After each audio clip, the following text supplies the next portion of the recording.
Shalom dan selamat pagi adik-adik, selamat hari Minggu untuk kita semua. Senang bisa berjumpa kembali bersama adik-adik, dan pada hari ini kita akan bersama-sama memuji memuliakan Tuhan. Untuk itu kakak undang kita sekalian untuk bangkit berdiri, bersama-sama kita menyanyikan hari ini harinya Tuhan.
Adik-adik, mari kita imani dan kita yakini bahwa ibadah ini berlangsung dalam nama Bapa, Anak, dan Roh Kudus. Sama-sama kita katakan amin. Nah adik-adik, kita akan mendengarkan firman Tuhan. Namun sebelum itu, mari kita minta pertolongan kepada Tuhan. Kita berdoa. Allah Bapa yang baik, Allah Bapa yang pengasih, kami mengucap syukur untuk setiap kasih dan penyertaan-Mu dalam kehidupan kami. Saat ini ya Bapa, kami akan mendengarkan firman-Mu. Tuhan tolong kuatkan dan mampukan kami, berikan kami hikmat, biarlah kami boleh mengerti isi daripada firman-Mu. Kami juga berdoa bagi guru sekolah minggu-Mu yang akan memberitakan firman-Mu. Tuhan memberkati, biarlah firman-Mu boleh tersampaikan dengan baik. Kami menyerahkan seluruh kehidupan kami ke dalam tangan-Mu ya Bapa. Ampunkan kesalahan dosa kami. Di dalam Kristus Yesus kami berdoa dan mengucap syukur. Amin. Shalom adik-adik semua yang ada di rumah. Di hari ini kita akan mendengarkan firman Tuhan. Ya, bagi adik-adik yang di rumah bisa duduk tenang, tidak boleh ke sana kemari karena kita akan mendengarkan firman Tuhan. Ya, kakak mau tanya dulu, kalau seseorang mau pergi berperang, ya pasti akan mempersiapkan segala sesuatunya, entah itu senjata, entah itu pasukan, ya. Jadi kalau ada orang yang pergi berperang, pasti telah mempersiapkan senjata maupun pasukan-pasukan yang banyak, supaya mereka boleh menang di dalam peperangan itu. Ya, dalam cerita kita saat ini, hal itu jugalah yang akan kita bahas dalam cerita kita pada minggu ini. Orang Israel, mereka mau pergi berperang melawan orang Filistin, ya. Tetapi orang Israel ini mereka berpikir bahwa ya, dengan kekuatan mereka sendiri yang mereka punyai itu bisa membuat mereka menang. Dan hal yang juga keliru yang mereka lakukan adalah mereka ini membawa tabut Allah untuk bersama-sama mereka dalam berperang melawan orang Filistin. Ya, tabut Allah itu adalah simbol kehadiran Tuhan. Jadi orang Israel mereka berpikir bahwa ya, kalau kita membawa tabut Allah ini di dalam peperangan, pasti kita akan menang. Jadi tabut Allah ini mereka bawa seakan-akan menjadi jimat ya bagi mereka supaya mereka menang. Mereka tidak berpikir bahwa sebenarnya ada Tuhan yang menjaga mereka. Dan ketika mereka melawan orang Filistin, mereka maju melawan orang Filistin, apa yang terjadi? Orang Israel kemudian kalah. Ya, mereka kalah di peperangan. Tapi ketika mereka kalah, orang-orang Israel ini malah mempersalahkan Tuhan. Ya, mereka berpikir bahwa ya, kita kan sudah membawa tabut Allah ini di dalam peperangan, kenapa kita masih kalah? Mereka berpikir bahwa mereka kalah ini gara-gara Tuhan. Ya, dan atas saran para tua-tua, mereka kemudian memindahkan tabut Tuhan. Dan ketika orang Filistin ketakutan, terjadi bahwa orang Filistin malah mereka mengalahkan orang Israel. Ya, jadi ketika orang Filistin itu berperang melawan orang Israel kemudian kalah. Dan tabut Allah yang ada pada saat itu dirampas oleh orang Filistin. Ya, jadi kita bayangkan kalau ada orang yang menang dalam peperangan, pasti mereka akan senang. Ya, seperti hal itu juga lah yang dirasakan oleh orang Filistin. Mereka sangat senang dapat mengalahkan orang Israel. Dan tabut Tuhan ini mereka tempatkan di sisi Dagon. Jadi Dagon ini adalah dewa utama yang disembah oleh orang Filistin. Ya, jadi tabut perjanjian Allah mereka taruh di samping atau di sisi Dagon ini. Dan hal itulah yang membuat Tuhan marah. Ya, mengapa Tuhan marah kepada orang Filistin? Jelas-jelas tabut Allah adalah simbol kehadiran Tuhan, tetapi mereka malah menyimpannya atau membawanya ke sisi Dagon, yakni dewa utama yang disembah orang Filistin.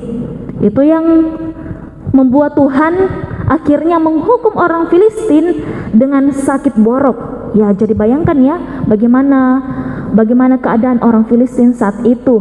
Mereka sakit borok. Ya, kalau kita anak-anak sekolah minggu, kalau kita digigit nyamuk saja, ya pasti sudah bilang, aduh gatal, aduh sakit, dan sebagainya. Ini Tuhan menghukum orang Filistin dengan sakit borok. Jadi kita bisa bayangkan bagaimana tersiksanya, menderitanya orang Filistin. Dan orang Filistin kemudian ketika mereka tahu bahwa hal itu salah, orang Filistin mengaku kalah dan tidak sanggup melawan Allah orang Israel. Dan atas petunjuk imam dan para petenun, mereka kemudian mengembalikan tabut Tuhan. Jadi orang Israel senang tabut Tuhan itu sudah kembali di tengah-tengah mereka. Ya, jadi dari firman ini kita bisa pahami anak-anak sekolah minggu bahwa Tuhan adalah atau Dia yang mengatur seluruh hidup manusia. Jadi bukan kita yang mengatur Tuhan, Tetapi Tuhanlah yang mengatur kita, ya tapi terkadang yang terjadi adalah kita malah mengatur Tuhan. Ya, kita mungkin berdoa kepada Tuhan, Tuhan, saya mau seperti ini, tetapi kita malah memaksakan kehendak kita. Ya, kita tidak mengerti bahwa yang mengatur kehidupan kita, yang mengatur dunia ini adalah Tuhan. Oleh karena itu, bagi adik-adik semua dan juga bagi kakak, kita semua harus bisa mengevaluasi diri kita untuk setiap peristiwa dalam diri kita. Apakah Tuhan yang masih mengendalikan diri kita atau malah kita yang mengendalikan diri kita sendiri? Ya, jadi kita harus betul-betul mengetahui, memahami bahwa Tuhan ini mengatur kehidupan kita. Bagi kehidupan manusia, seluruh alam semesta ini ciptaan Tuhan, Tuhan mengaturnya. Jadi apapun itu, kita menyerahkan kehidupan kita kepada Tuhan. Jangan mengandalkan diri kita sendiri, tetapi andalkanlah Tuhan di dalam kehidupan kita. Terpujilah firman Tuhan. Amin. Mari kita membuka Alkitab kita dari kitab pertama Samuel, pasalnya yang keempat, ayatnya yang pertama hingga ayatnya yang ke-22. 1 Samuel 4, ayatnya yang pertama hingga ayatnya yang ke-22. Jadi adik-adik yang ada di rumah, kita buka Alkitab sama-sama ya, dan kita membaca sama-sama pembacaan kita.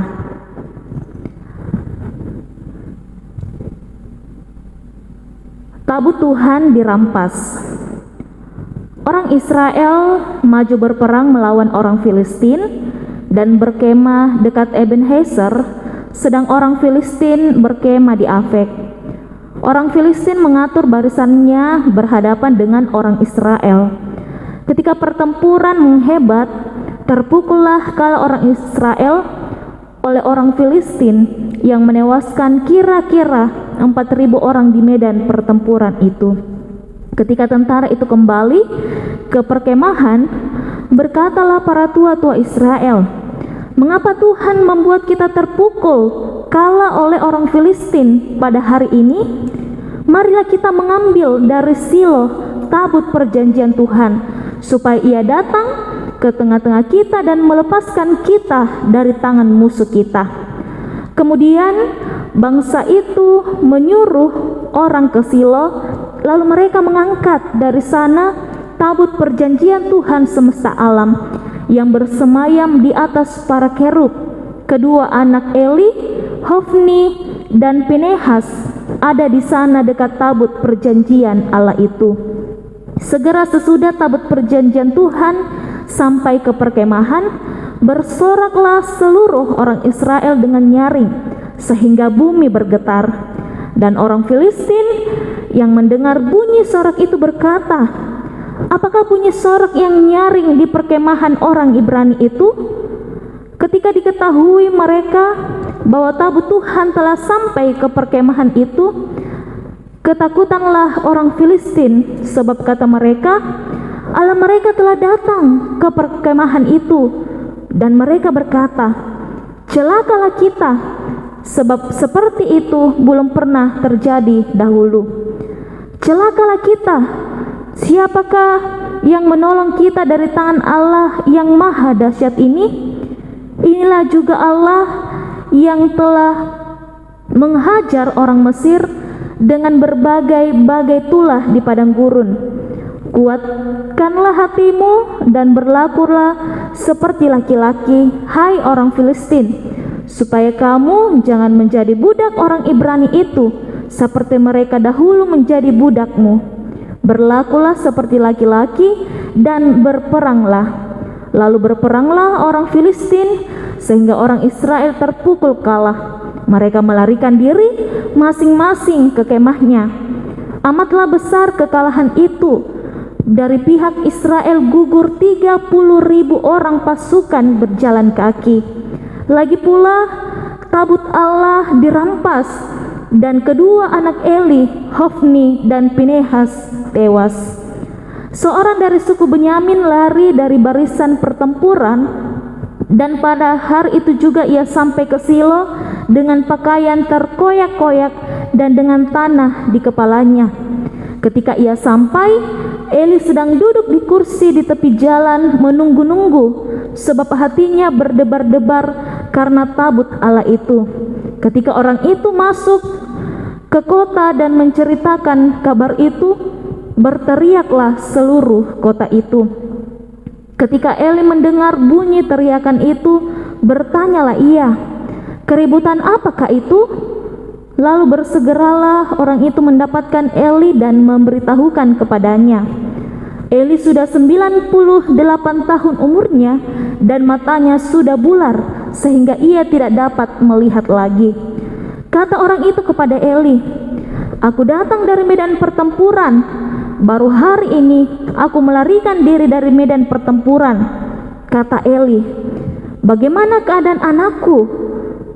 Jawab pembawa kabar itu, "Orang Israel melarikan diri dari hadapan orang Filistin.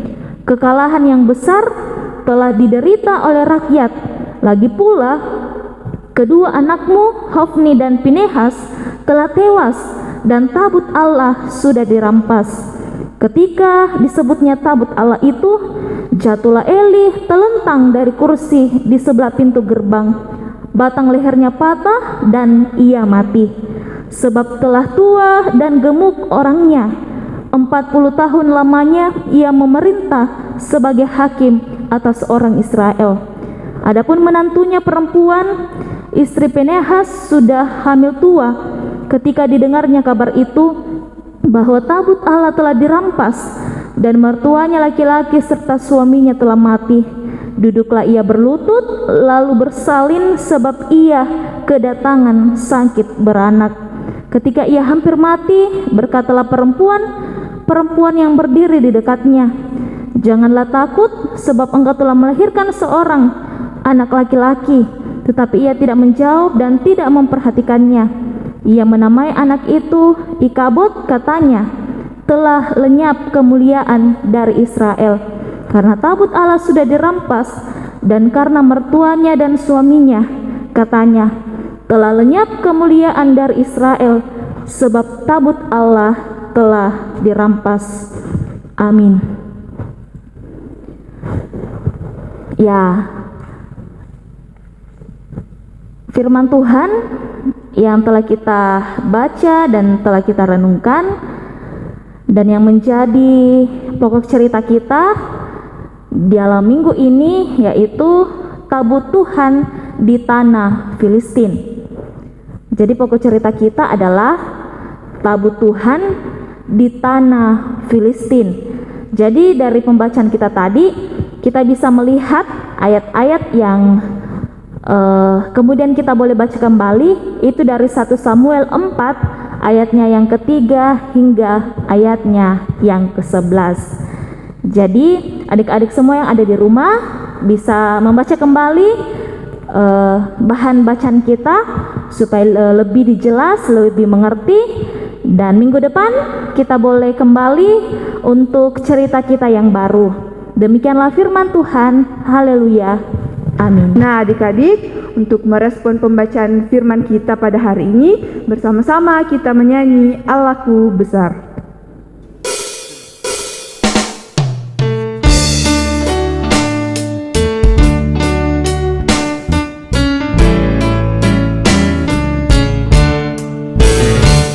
Allahku besar, kuat dan perkasa, tiada yang mustahil baginya. Oh oh, Allahku besar, kuat dan perkasa, tiada yang mustahil baginya. Oh oh, gunung miliknya, sungai miliknya, bintang-bintang ciptaannya. Oh oh, Allahku besar, kuat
sungai miliknya, bintang-bintang ciptaannya.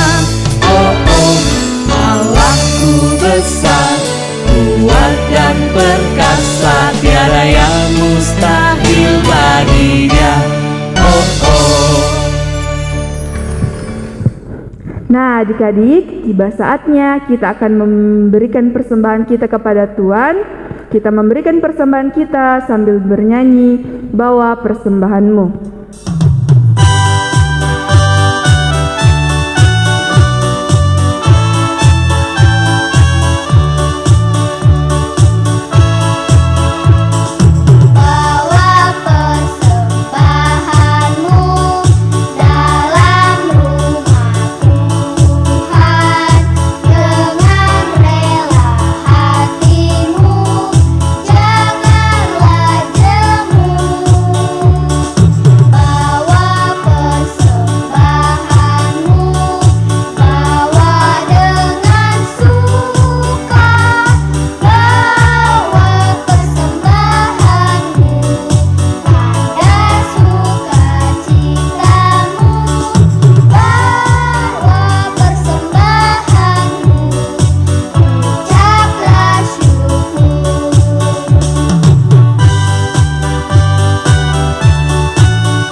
Adik-adik, kita akan berdoa syafaat. Ya, adik-adik yang ada di rumah mohon duduk tenang. Kita persiapkan diri kita untuk datang berdoa kepada Tuhan. Kita berdoa.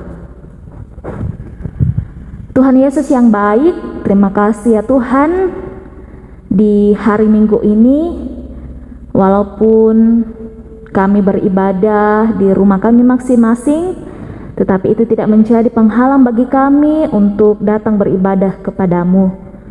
Bapa di sorga, dalam ibadah kami pada saat ini Tuhan, kami datang berdoa kepadamu, membawa kehidupan anak-anak Tuhan di dalam pertumbuhan dan juga di dalam pendidikan mereka. Tuhan yang akan terus memberikan mereka kesehatan, kekuatan dan kepintaran. Semoga anak-anak Tuhan ini boleh berhasil dan mereka selalu mengandalkan Tuhan di dalam kehidupan mereka. Bapa di sorga, kami datang berdoa kepadamu bagi kehidupan anak-anak Tuhan atau teman-teman kami yang mungkin ada yang sakit di dalam kelemahan tubuh.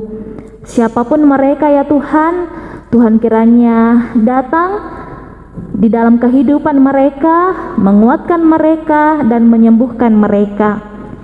Kami berdoa bagi orang tua kami yang ada di rumah maupun yang ada di tempat lain. Tuhan yang akan terus memberikan kesehatan kepadanya dan kekuatan di dalam menjalani kehidupan. Kami juga berdoa bagi kehidupan pengurus dan juga guru-guru sekolah minggu.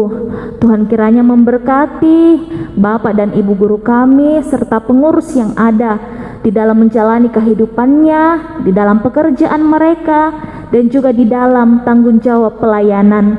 Terima kasih Bapa di sorga, kehidupan kami anak-anak Tuhan dalam seminggu ke depan kami serahkan ke dalam tangan pengasihan Tuhan. Tuhan menjaga kami, Tuhan melindungi kami semua, dan kami juga berdoa bagi persembahan syukur yang telah kami berikan kepadamu. Berkati persembahan kami ini supaya boleh dipergunakan dengan baik untuk penata layanan di tengah-tengah persekutuan kami sekolah minggu di Jemaat Sion Parepare. Terima kasih Bapa di sorga, tetap lindungi kami Tuhan di dalam pandemi yang masih kami gumuli hingga pada saat ini. Kami percaya Tuhan yang akan terus menjaga dan melindungi kami semua anak-anak Tuhan. Terima kasih ya Bapa, ini doa kami, ini ungkapan syukur kami yang kami naikkan kepadamu. Hanya di dalam anakmu Yesus Kristus, itulah Tuhan dan Juru Selamat kami yang hidup dan yang telah mengajar kami doa Bapa kami demikian. Bapa kami yang di sorga, dikuduskanlah namamu, datanglah kerajaanmu, jadilah kehendakmu di bumi seperti di sorga. Berikanlah kami pada hari ini makanan kami yang secukupnya, dan ampunilah kami akan kesalahan kami, seperti kami mengampuni orang yang bersalah kepada kami. Dan janganlah membawa kami ke dalam pencobaan, tetapi lepaskanlah kami daripada yang jahat. Karena Engkau yang punya kerajaan dan kuasa dan kemuliaan sampai selama-lamanya. Amin. Adik-adik, untuk mengakhiri ibadah kita pada pagi hari ini, Kakak undang kita kembali bangkit berdiri, bersama-sama kita menyanyikan Besarlah Kasih Bapakku.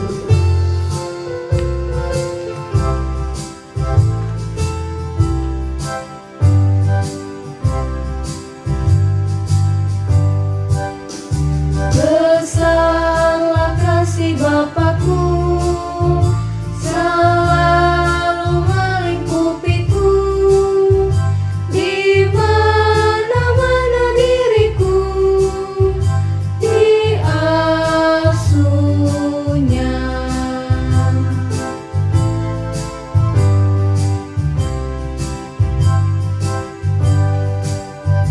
Besarlah kasih Bapakku, selalu melingkupiku, di mana-mana diriku diasuhnya.